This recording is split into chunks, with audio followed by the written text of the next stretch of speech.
샬롬, 반갑습니다. 하나님께서 오늘 우리 가운데 은혜를 주시고 말씀으로 살아낼 힘을 주시기를 간절히 소망합니다.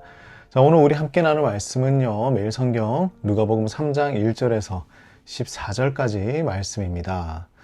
자, 우리가 뉴스를 볼 때 디베르 황제 15년, 유대 총독 빌라도, 또 갈릴리의 분봉왕 헤롯이 이렇게 시작한다면 참 재미없을 거라고 생각합니다.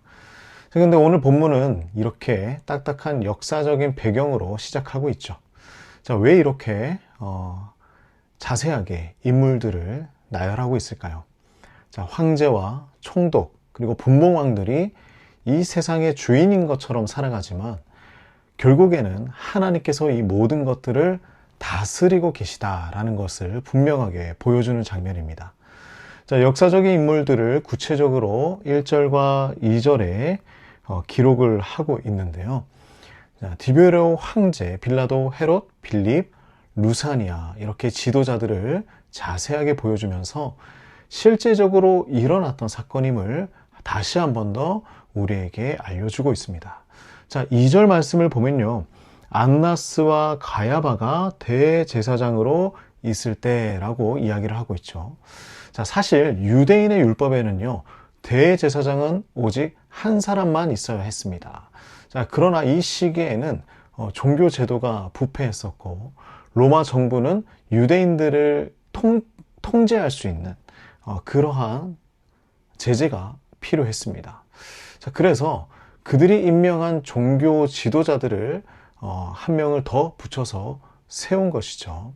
자, 이런 때에 하나님의 말씀이 빈들에서 요한에게 임했다라고 말씀을 하고 있습니다. 자, 요한이 자신의 생각을 선포한 것이 아니에요. 하나님께서 메시지를 전해주셨고 그 말씀 그대로 사람들에게 말씀을 전달하고 있는 것입니다.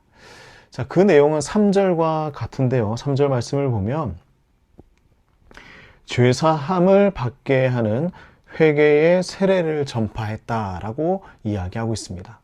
자, 마태복음에는 회개하라, 천국이 가까이 왔다라고 선포하죠. 그리고 세례를 줍니다. 자, 요한의 세례는 단순히 물에 빠지는 것이 아니었습니다. 뭐냐면 메타노이아, 바로 생각을 뒤집는 거예요. 회개는 눈물을 흘리는 것이 아니라 인생의 방향을 하나님께로 돌리는 것입니다.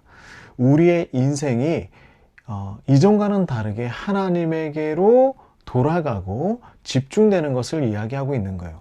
자, 그러면서 요한은 주의 길을 준비하라 라고 말씀을 전하고 있는데요. 자, 이 일은 골짜기가 메워지고 모든 산과 작은 산이 낮아지고 굽은 것이 곧아지고 험한 길이 평탄해지는 것이다 라고 이야기하고 있습니다. 자, 이것은 우리의 교만과 나 중심의 삶을 내려놓으라는 거예요. 예수님을 맞이하기 위해서 나의 마음의 그 장애물들을 치워놓으라는 것이죠. 그래서 회개에 합당한 열매를 맺어야 한다 이제 전하고 있는데요.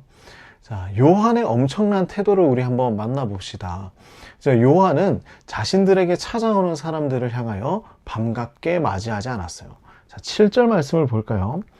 자, 요한이 세례 받으러 나오는 무리에게 이르되 독사의 자식들아, 누가 너희에게 일러 장차올 진노를 피하라 하더냐? 라고 지적을 하고 있습니다. 자, 왜 이렇게 강하게 이야기를 하는 것일까요? 당시 유대인들은 아브라함의 자손이라면 당연히 구원을 받을 것이라고 생각했습니다. 왜냐하면 선택받은 민족이었기 때문이죠. 자, 하지만 요한은 혈통이나 종교적인 정체성으로 구원받을 수 있는 것이 아니다라고 선포하고 있는 거예요. 자, 8절에 보면요, 이렇게 얘기하죠. 회개에 합당한 열매를 맺고 라고 이야기를 합니다. 자, 이것은 바로 삶의 변화를 의미하는 거예요. 자, 이 열매를 맺지 못하면 어떻게 되느냐?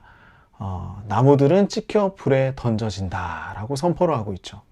자, 이 말을 듣고 무리들이 질문하기 시작합니다. 자, 10절에 보면 일반 무리들은 뭐라고 하고 있습니까? 우리가 무엇을 해야겠습니까? 그러면 우리가 무엇을 해야겠습니까? 자, 거기에 대한 대답은 옷 2벌 가진 사람이 옷 없는 사람에게 나누어 주는 것이다. 그리고 먹을 것이 있는 자도 그렇게 할 것이다. 자, 내가 가진 소유를 나누어 주는 일입니다. 자, 12절을 보면 세리들도 동일한 질문을 하고 있죠. 이들에게 대답해지는 것은 무엇입니까? 자, 착취하지 말라는 거예요. 정해진 것 이외에는 착취하지 말아라. 정직하게 일을 하라라는 것입니다. 자, 14절 말씀을 보면요. 군인들도 여기에 대해서 질문을 하죠. 그랬더니 뭐라고 대답합니까? 강탈하지 말고, 거짓으로 고발하지 말고, 받는 급여를 만족할 줄 알아야 한다라고 이야기하고 있어요. 이들에게는 좀 내용이 더 많이 있었죠. 이때 당시에 군인들은 권력이 있었기 때문입니다. 자, 이 무리들을 모두 다 한번 정리를 해보면 우리가 살아가는 모든 삶의 영역을 이야기하고 있는 거예요. 그러므로 우리 삶의 모든 영역을 하나님께 복종시키면서 살아가기를 간절히 소망합니다. 자, 우리의 매일매일이 주님이 기뻐하시는 선택이 일어났으면 좋겠어요. 주님의 길을 우리가 준비하며 살아가는 하나님의 성도가 되기를 간절히 소망합니다. 주의 길을 예비하고 준비하는 것은요, 하나님의 마음에 합당한 삶, 주님께서 우리에게 가르쳐 주신 그 길을 동일하게 걸어가는 것, 이것을 이야기하는 것입니다. 오늘 하루도 우리 예수님 가신 그 길을 뒤를 쫓아서 잘 걸어가시는 저와 여러분이 되시기를 간절히 소망합니다.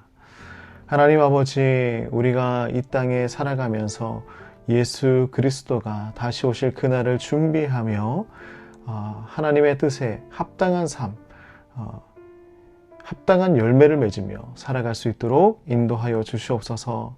오늘 우리의 하루도 고되고 힘들지라도 하나님께서 능력 주셔서 새 힘으로 일어나게 하여 주시고 오늘 하루도 온전히 주님께 바치는 날이 될 수 있도록 도와주시옵소서. 하나님, 우리에게 하나님의 은혜 베풀어 주시고 긍휼 베풀어 주시고 또한 사랑도 베풀어 주시옵소서.